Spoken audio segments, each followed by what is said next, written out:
Now we're going to talk about three contexts where we see the man of consequence submitting his strength to God, walking in the fear of the Lord. There's three contexts right here in Psalm 128. The first one is the home, the next one's the church, and the next one's the next generation. So we're going to start with the home first. A man of consequence strengthens his home. Verse 2 said, "You will eat the fruit of your labor. Blessings and prosperity will be yours. Your wife will be like a fruitful vine within your house. Your children will be like olive shoots around your table." This guy is a blessing in the home. Are you noticing that? He's a blessing in the home. He's deciding to be a blessing in the home. He works hard. It says, you will eat the fruit of your labor. He provides a house. It says, your wife will be like a fruitful vine within your house.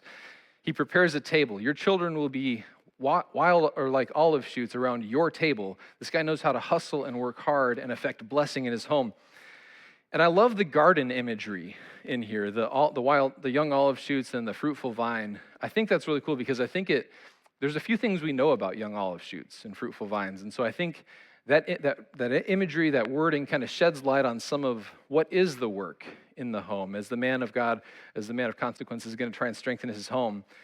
Well, there's a couple things we know. First, we'll look at the young olive shoots. It says, your children will be like olive shoots around your table. Young olive shoots are loaded with potential, but not much else, right? Olive trees for the first 3 to 5 years don't produce anything.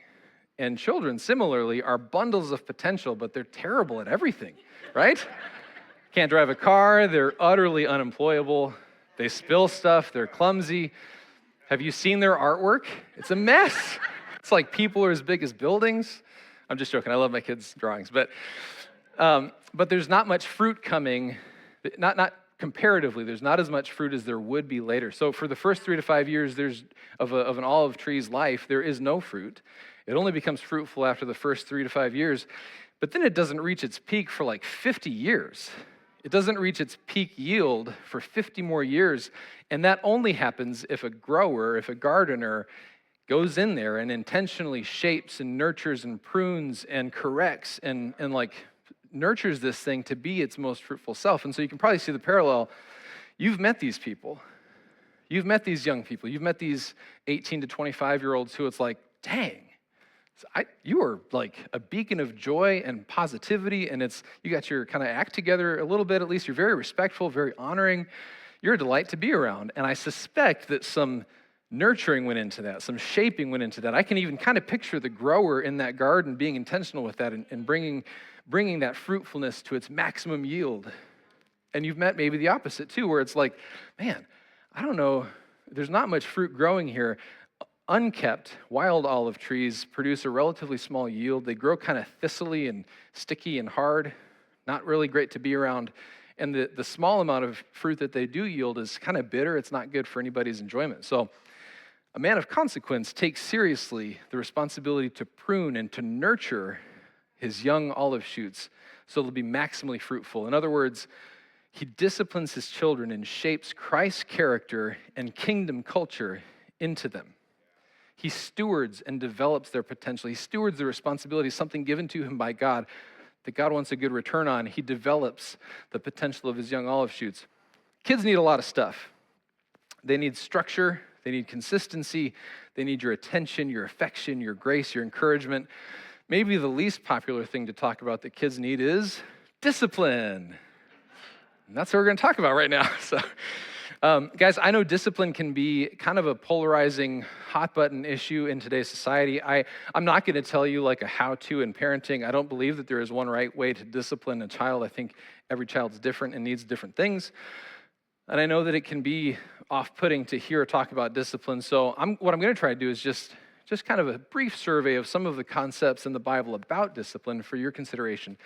If I say anything offensive, please forgive me, and feel free to email me at carter@fierce.church. That actually might get me in more trouble now that I think of it. So, discipline is about character formation, not behavior control. So disciplining your child is not bending and twisting them into a shape that you happen to prefer or that you find more convenient. That's selfish. That's not godly discipline. Discipline is training them to love wisdom and righteousness, training them to hate folly and rebellion. Discipline is training them to know where the blessing is, to walk in the fear of the Lord. Remember what we said, the man of consequence is a man who fears the Lord, who walks in the fear of the Lord. And in the home, that means training your little ones how to do the same thing, how to walk in the fear of the Lord. Discipline is applying a measured amount of pain. It is. If it wasn't painful, it wasn't discipline. Hebrews 12:11 tells us this. No discipline seems pleasant at the time, but painful. No discipline. There is no discipline that is not painful. If it wasn't painful, it wasn't discipline.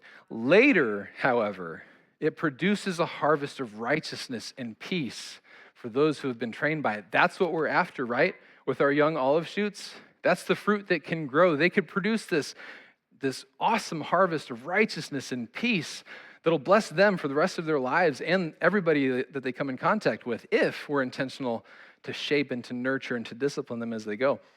Counting to 3 is not discipline. Sorry. The thing where it's time to leave and the child doesn't want to leave and then they melt into this puddle of fit throwing and tantrum and you go, okay, I guess we'll just leave you here then. Which, has that ever worked? That is not discipline as well, because there's no corrective action. There's nothing opposing what they're doing and saying, we're not doing that, we're doing this now. Discipline applies a temporary hurt now, measured amount of temporary hurt now, in order to prevent lasting harm later. And there's a difference between hurt and long-lasting harm, isn't there? There's a difference between a little bit of pain and actual damage, right? And that difference is where the gift of pain that is discipline lives. It's what trains our hearts. I'm going to say spanking is not child abuse. Again, that's Carter at Fierce.Church, if you've been affected by any of the issues raised in this morning's sermon. Discipline should hurt, and it should hurt both parties. It should hurt the parent as well. It should sting. It should kind of burden your heart. It should break your heart when you have to apply some pain to your child. Of course it should. It would be a bad sign if it didn't. And I want to just caution any parents who are trying to discipline their young olive shoots.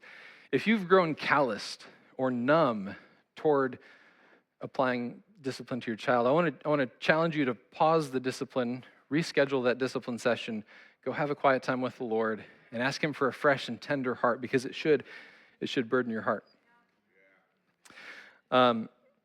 Discipline is done with precision and restraint. Discipline is not venting the full fury of your anger. It's not flying off the handle and running your mouth. That would be closer to child abuse. That's not what discipline is. Discipline is done with a great amount of restraint. You have more power than you're going to use when you discipline. Discipline is rigorous and costly for the parent. How many know how hard it is? It is hard work to be consistent. Is consistency with your children hard? Because what will happen is you'll come home from a long day of work and you'll slump into the couch and you'll settle down after about 5 minutes into this sedimentary state of rest. And then as soon as that happens, the moment that happens, a little bit of drama starts to boil over here and then start to really boil over. And now you got to wrestle yourself up off the couch. And you got to kind of shake yourself awake a little bit, because I can't just run in full steam and fly off the handle and be angry. I've got to actually, with grace and care, dignify the humans that I'm helping to shape. I have to start to pull apart and sort out who pulled whose hair, okay, and who disrespected their mother, and now, you're going to need, you're bringing this kind of hellish, fleshy culture into the home, and that's not the culture we're going to do. We're going to do the culture of the kingdom, which is grace-filled and honoring, and so we're going to have to carefully correct this, and you're going to need a timeout. You're going to need to apologize to your mother, and that kind of thing. It's a lot of hard work, isn't it? But check it out. It's hard work, but it's good work. It's rewarding work. And the promise is right here in verse 2. It says, you will eat the fruit of your labor. It's laborious, but it is so fruitful. If you spent time around some of these children, it's like, man, it is hard work, but man, it just pays off immediately. Of course, children don't just need discipline. They also need nurturing. Give them your attention and your care. And if you're taking seriously the challenge to discipline your children, I want to challenge you to examine your encouragement to correction ratio.